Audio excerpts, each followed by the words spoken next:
Isang mapagpalang araw sa inyong lahat, Luzon, Visayas at Mindanao. Saan man kayo sulok ng mundo ay mag-ingat kayo palagi mga kabayan. Dito na naman tayo sa Pasay Manila Bay Reclamation Project upang mag-update. Dito mayroon tayong naabutan na nagtatambak ngayon mga kabayan. Ito. Ayun. Tapat lang ng micro hotel to mga kabayan, dito sa pinakadulo ng MOA, SM Mall of Asia.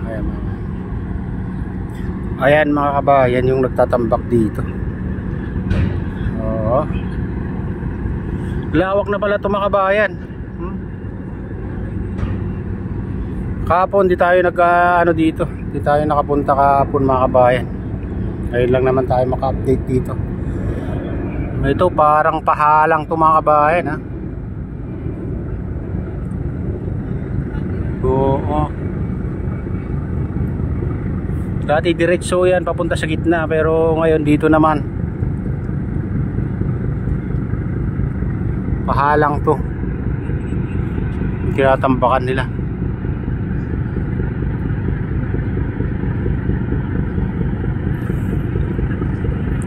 Isa o dalawang araw lang na hindi ka magpunta, pag tuloy-tuloy ang kanilang pagtatambak mga kabayan ay laki ng pagbabago. Dito naman silipin natin dyan mga kabayan, mayroong ano dyan, ano, yung pipe na malaki naka ano, andun yung dredging vessel sa gitna. Nakikita nyo yung parang orange sa ano, parang poste yun. Tatakpan na yung gabundok na buhangin, no? Taas na pala to. Ayan, no?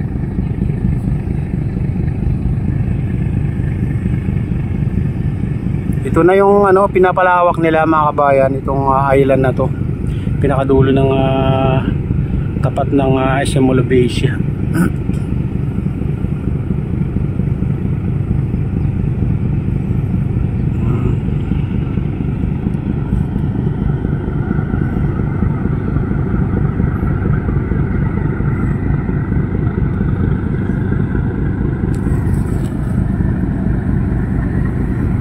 Ayan, dito tayo, focus tayo dito. So, tatambak, medyo ano, push natin ng konti.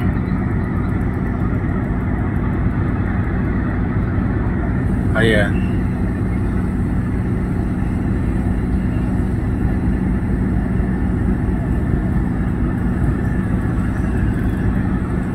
Ang haba oh.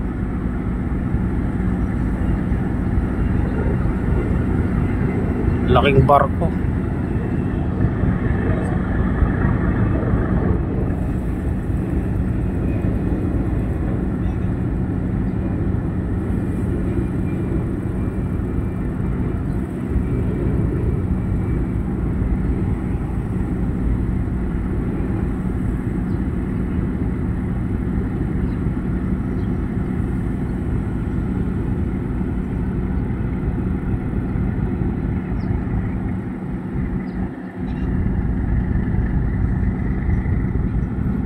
Punta tayo dun, mas malapit.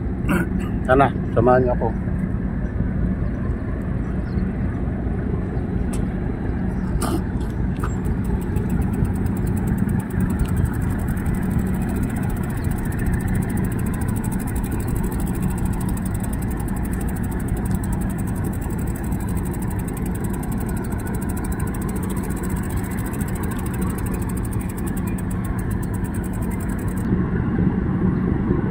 Ayan.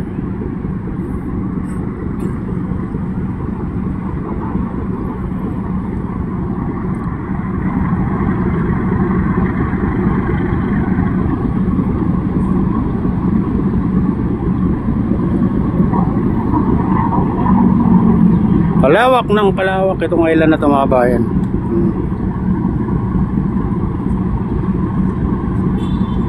Doon tayo sa kabila, mas ano doon.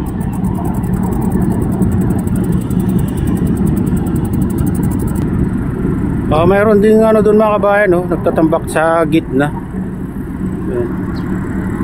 Ayan. Mayroon din nagtatambak dyan. Pero malayo dito.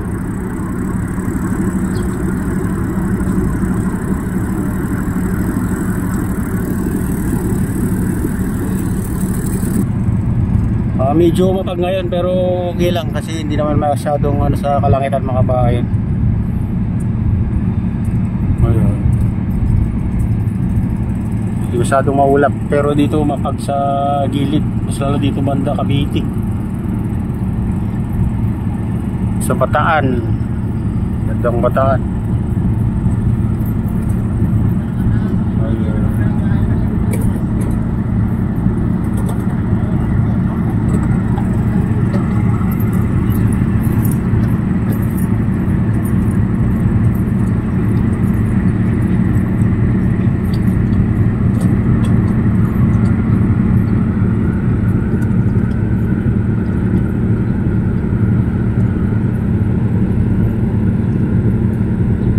Ayun.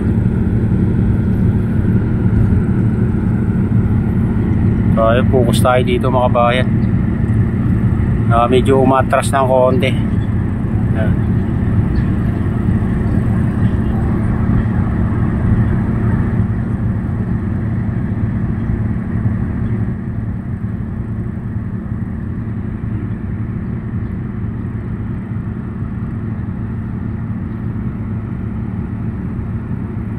Mga ilang araw pa ito, tuloy-tuloy na. Sigurado malawak na ito mga kabayan.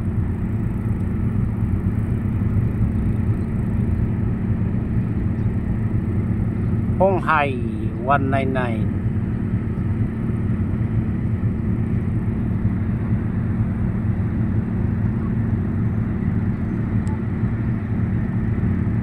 Hindi ko lang alam kung ano ito mga kabayan, kung itong tinatambak nilang buhangin dito galing dun sa malaking island, kasi hinuhukay nila iurong daw yung mga kabayan, yung kanal pinalaki diyan sa tabi ng seawall, diyan sa likod ng Sofitel Hotel saka Lime Resorts and Hotel mga kabayan.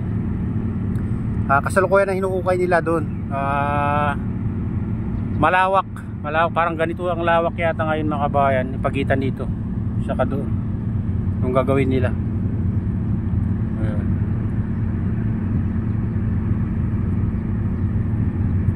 Mamaya silipin natin.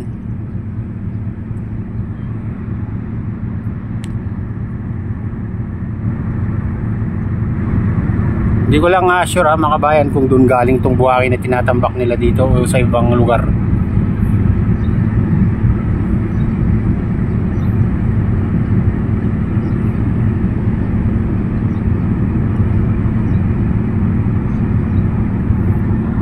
Kaya kabilis ng paggawa nila ng island kasi parang tubig lang na umaagos sa harapan ng barko mga kabayan. Buhangin. At saka napakarami naman yung barko nila.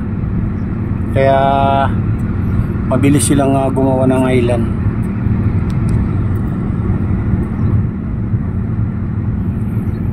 Ganyan ka-high-tech ng gamit ng China mga kabayan.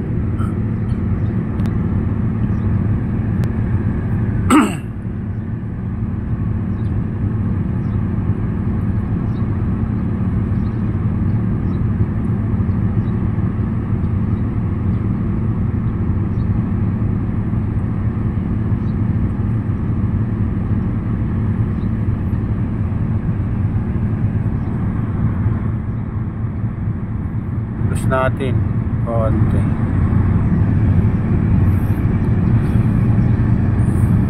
Ayan mga kabayan, ito na yung latest update dito sa Pasay Manila Bay Reclamation Project. At shoutout nga pala sa lahat ng OFW, mga imigrasyon mong bansa.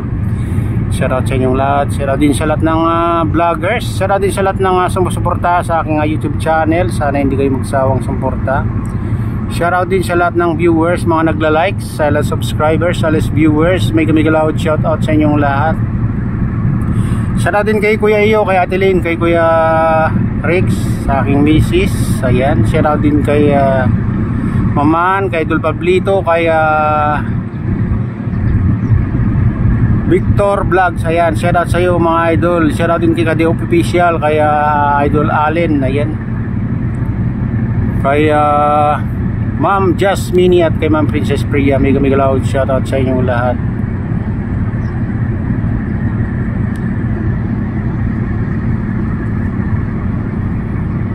At pagpalain na ng Diyos at ingat kayo palagi. God bless sa lubay.